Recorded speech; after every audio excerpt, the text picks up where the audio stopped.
Hi friends, నమస్తే. Welcome to Anu's kitchen. ఈ ముల్లంగి 65 తయారు చేసే విధానం షేర్ చేస్తున్నానండి. ముల్లంగి ఎక్కువగా తిన్నవారు ఈ విధంగా తప్పకుండా ట్రై చేయండి. సైడ్ డిష్ పప్పు, సాంబారు, రసాలు ఇలాంటివి చేసుకున్నప్పుడు మనం ఏయోటి కర్రీస్ చేసుకోవాల్సి వస్తుంది కదండి. అందుకే ఆ కర్రీస్ అనేది లేకుండా ఈ విధంగా సైడ్ డిష్ చేశారంటే అసలు పిల్లలు చెప్పేవారికి కూడా తెలియదండి, అంత బాగుంటాయి అనమాట. సబ్స్క్రైబ్ చేసుకోండి. వీడియోలోకి వెళ్ళే ముందు ముల్లంగి 65 తయారు చేసుకోవడానికి ముందుగా ఇక్కడ ముల్లంగిని 1/2 kg ముల్లంగి తీసుకున్నానంటే కూడా 3-4 టైమ్స్ వరకు కూడా బాగా క్లీన్ చేసుకోవాలి. క్లీన్ చేసుకున్న ముల్లంగిని పైనంతా కూడా చెక్కు తీసేసుకోవాలి. ఈ విధంగా నేను ఈ ముల్లంగితో పచ్చడి కూడా పెట్టాను, కావాలంటే చూడండి. ఇంకా చెక్కు తీసుకున్న వెంటనే కూడా మధ్యలో కట్ చేసుకోవాలి.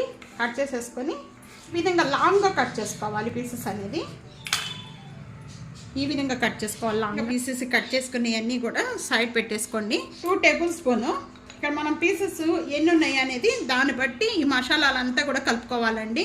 ఇప్పుడు మనం ఇక్కడ 1/2 kg తీసుకున్నాను. 2 టేబుల్ స్పూను గోధుమ పిండి, 2 table spoon cornflour, 2 table spoon maida, chilli flakes ఒక 1/2 టేబుల్ స్పూన్, 1/2 టేబుల్ స్పూన్ పసుపు, 1 table spoon red chilli powder, టేస్ట్కి సరిపడా salt and 1 table spoon ginger garlic paste, 1 table spoon garam masala powder. ఇవన్నీ మసాలాలు యాడ్ చేసిన వెంటనే పిండిలో ఇవన్నీ బాగా కలిపేసుకున్నామండి. దీంట్లో వాటర్ కానీ ఏమి యాడ్ చేయొద్దు. ముల్లంగిలో నుంచి వాటర్ వస్తుంది. రెడ్ కలర్ యాడ్ చేయడం వల్ల చాలా బాగుంటుందండి కలర్ అనేది. ముల్లంగి పీసెస్ అన్నీ కూడా దీంట్లో యాడ్ చేసేస్తున్నాను.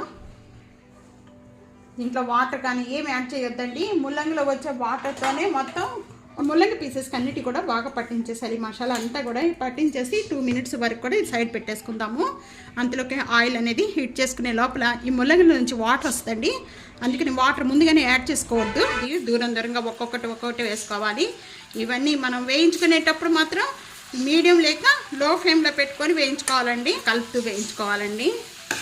ఈ కలర్ వచ్చే వరకు కూడా వేయించుకుంటే చాలండి. ఇంకా ఈ బాగా చల్లారిపోయిన తర్వాత బాగా కలకల్లాడుతూ ఉంటాయి, బాగుంటాయి. మిగతాయి కూడా ఈ విధంగానే వేయించేసుకోవాలండి. చాలా అంటే చాలా టేస్ట్గా ఉంటాయండి. తప్పకుండా ట్రై చేయండి. బంద్ చేసేసాము, ఎందుకంటే ఆయిల్ బాగా వేడిగా ఉంది కాబట్టి ఇవి వేగిపోతాయి. ఈ విధంగా కలర్ చేంజ్ అయిపోయిన వెంటనే కూడా దీంట్లో కరివేపాకు కొంచెం దూరంగా ఉండి కరివేపాకు కూడా వేయించేసుకోండి. ఇట్లాగా చాలా ఈ విధంగా వేగితే మనం ముందుగా వేయించుకునే దీంట్లో ఈ కరివేపాకు, పచ్చిమిర్చి ఈ 2 కూడా కలిపేసుకోవాలి. కిచెన్ కింగ్ మసాలా 1 pinch వేసుకోవాలి. దీంట్లో పైన ఫినిషింగ్కి పోవాలి. చాలా అంటే చాలా టేస్ట్గా ఉండేది. తప్పకుండా ఇదే విధంగా ట్రై చేయండి. చేసి ఎలా ఉందనేది నాకు కామెంట్స్లో తెలియజేయండి. ఫ్యామిలీతో ఫ్రెండ్స్తో వీడియోని షేర్ చేయండి. లైక్ చేస్తూ ఉండండి. సబ్స్క్రైబ్ చేసుకోవడం అస్సలు మర్చిపోవద్దు. ప్రక్కన ఉన్న బెల్ ఐకాన్ ప్రెస్ చేయడం అస్సలు మర్చిపోవద్దండి. Thank you for watching.